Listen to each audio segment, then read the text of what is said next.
Shalom, friends. This is Mayim Vega. Shana Tova. It is the day after Rosh Hashanah, basically now.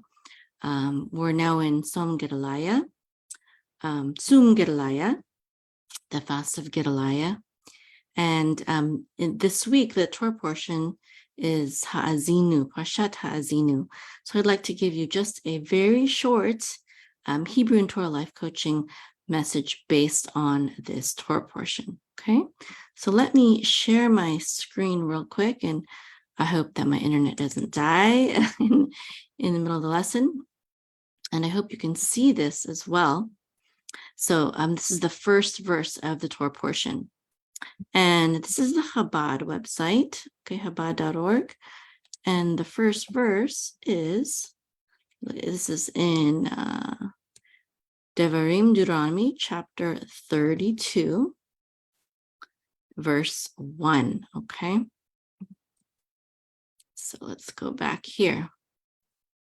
Okay, and it says, Haazinu, which means give ear or listen, okay? So the Hebrew word for ear is ozen. And so a haazinu, it's like you can say it means give ear. It's this command form, plural. It's talking to a group, okay? So haazinu, give ear or listen. And then this is hashamayim. Hashamayim means heaven or the heavens. And this is va'adabera, which means, and I will speak. This is Moshe speaking. And he's saying, and I will speak. Listen, O heavens, and I will speak. Now, whenever, so someone just logged on and said, Shalom from the Philippines, Krizel Bat Noach. Shalom, Krizel. Thank you for joining me on my live. Okay, let's go back to this Torah portion here. Okay, so Haazinu hashamayim. Whenever, here when Moshe is saying, listen or give ear, O heaven, I believe he's speaking to the angels.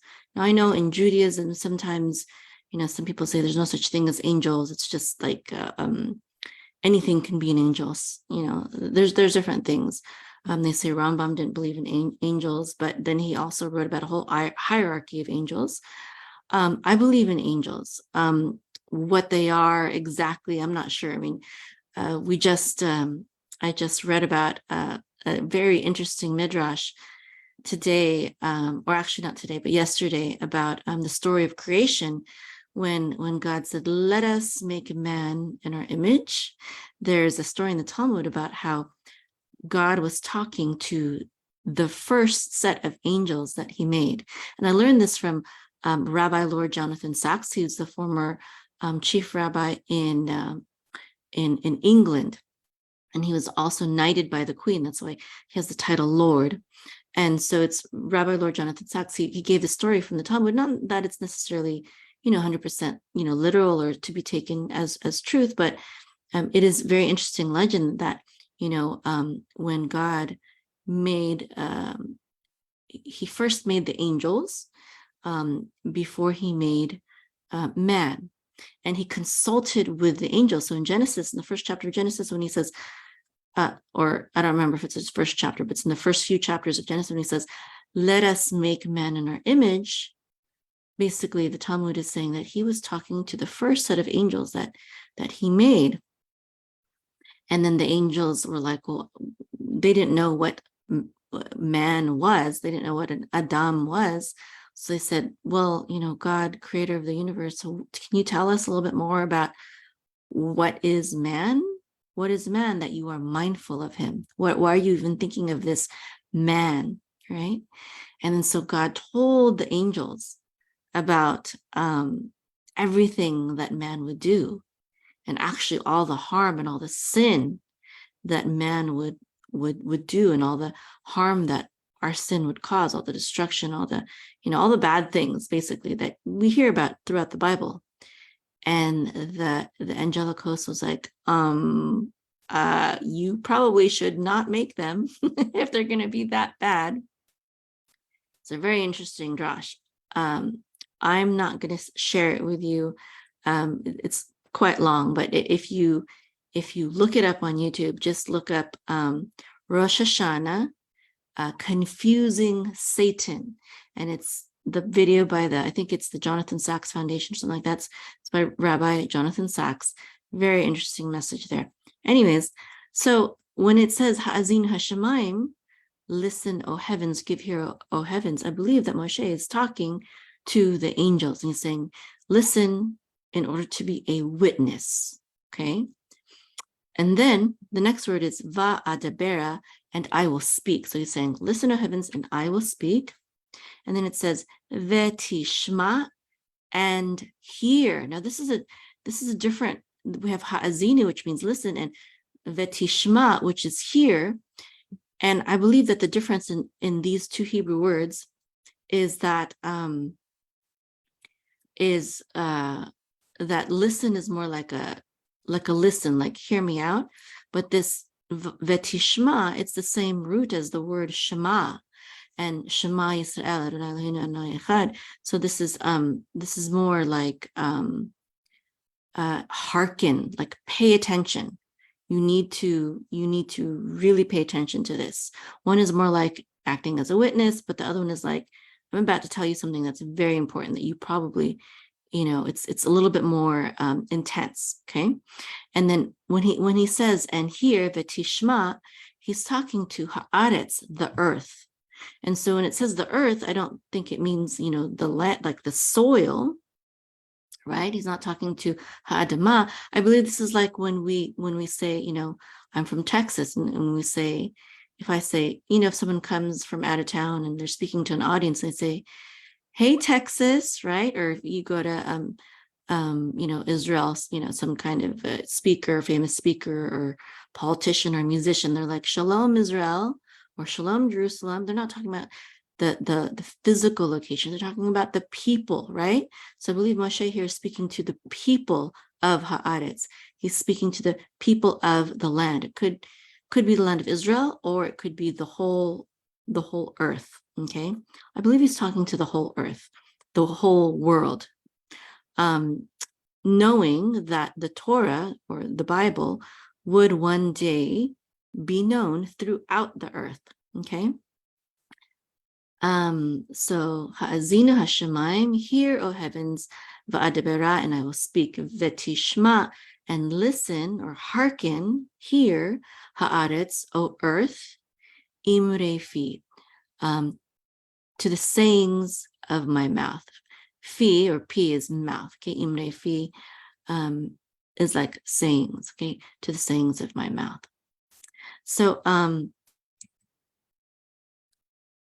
that's the Hebrew lesson, but I wanted to now just go a little bit more into that. Okay, so in this Torah portion, Moshe urges the people of Israel to remember the days of old. And similarly, when we reflect on our personal and collective histories as a people, as a family, as an individual, we can derive lessons for the present and also for the future. It's very interesting that this is the beginning of the Jewish New Year, right? Tishrei. And as I've said before in another video, this is not, there's Nisan 1, which is in Aviv. Aviv means spring. And that is the national beginning of the year. Okay, that's when Israel became a nation. But Tishrei, we are celebrating the completion of creation. So the Jewish New Year is now 5,784, which means that what we're saying when we say that year, it means that it has been 5,784 years since the completion of creation, since the creation of Adam, to be exact, okay? The sixth day of creation. So why are we reading the end of the Torah in the beginning of the new year? Shouldn't we be reading Genesis chapter 1 in the beginning of the, when the new year comes? You would think maybe yes, but actually, whenever we have a beginning, whenever we start something new, we should always remember the lessons of our past, right? We should always remember our own past, not to dwell in it in sorrow or grief or anything like that, but to learn from it and to be strengthened by it. Even our mistakes, even our sins, they have formed us and shaped us. All of them are mistakes in the past that have caused consequences in our life. Well, they were all learning experiences.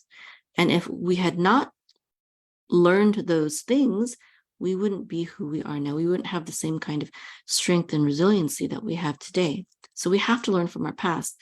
And it's also wise to not have to learn everything from our own past, from our own mistakes.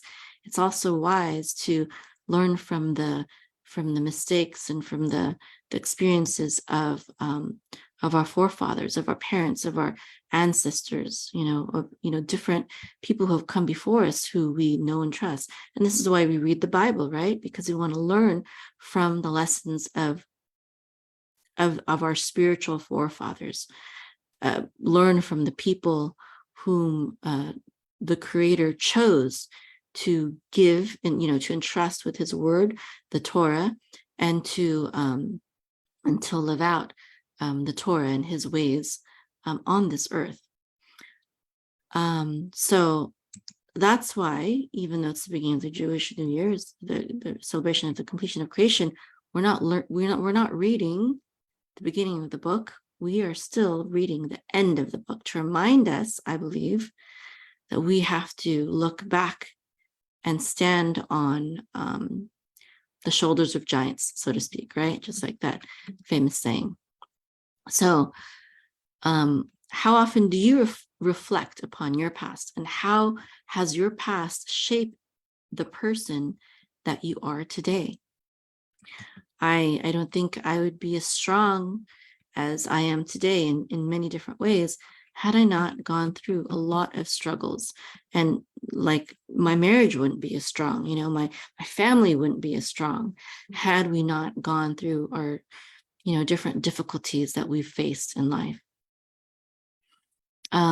So the foundation of Moshe's song that he sings in Haazinu is unity and the shared history of a people. Now, in marriage, this can be mirrored by recalling the events and emotions that have stitched that marriage, that relationship together. Couples they always go through tough times. And one of the things that my husband and I like to do is we like to go on dates every week. I think it's been very enriching for our marriage, and it's cheaper than therapy. Even if you're going out for dinner, it's cheaper than marriage counseling. Okay, so and we've had to do that a few times too, marriage counseling or marriage coaching, which is very beneficial. But in the absence of having a professional therapist, we can just go on dates, and sometimes we read together books that are designed to help strengthen marriages. One book that is really good is His Needs, Her Needs. It was the book that was suggested to us when before we were getting married. So we read that together before we got married. It's really foundational knowledge for any couple seeking to get married or already married. If you haven't read that book, it's a really good book. So it's really important, though, to remember, the memories that have made your relationship strong, why you fell in love with each other, why you chose each other, and to meditate upon those things every once in a while, especially when you're having tough times, and especially if you want to save your marriage, if you are going through a tough time in your marriage currently. So think about that. Okay. Now I want to talk about parenting as well. So Moshe, in this Torah portion, he emphasizes the significance of generational wisdom by saying, ask your father and he will recount it to you, your elders, and they will tell you. So in parenting, passing down values is very, very important. We have to remember that God made us the parents of these children, of these souls. And so it's our job to teach them right from wrong. Sometimes, parents say, oh, I expected the school to teach you that, or, whatever, or you're supposed to learn that at church or at synagogue or, whatever. But the truth is, it's parents that are supposed to teach wisdom and morals and values and faith and stuff like that. So remember that. Parents, remember that it's your job to do that, not anyone else. You can have other spiritual leaders and teachers, but it is your responsibility that your children get that kind of foundational spiritual knowledge. And for children, whether your parents are perfect or not, there are going to be things that you can learn from your parents, okay? It's important to study the Bible on your own, but also listen to the wisdom of your parents, especially when you know that they're telling you something for your own good. So yeah, that's very, very important. And lastly, I'd like to talk about success. Now, success can sometimes blind us to our roots, as indicated in the song, Moshe's song, Moses' song, and in the warning about the pitfalls of abundance and plenty. True achievement, true success retains humility and gratitude, and acknowledgement that it's because of God that we have this success. And sometimes God can take away our success if we forget those things, especially if we are walking with God.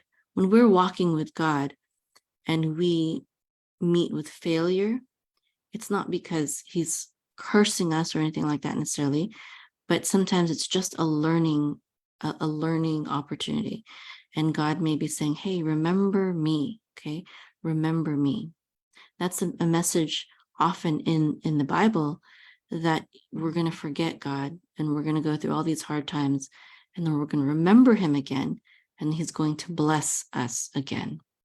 So these insights from Haazinu, though ancient, they can guide us to probe deeper into our own journeys, urging introspection in our relationships, in our roles, and in our aspirations. So Shana Tova, have a wonderful new year. Year 5,784 now.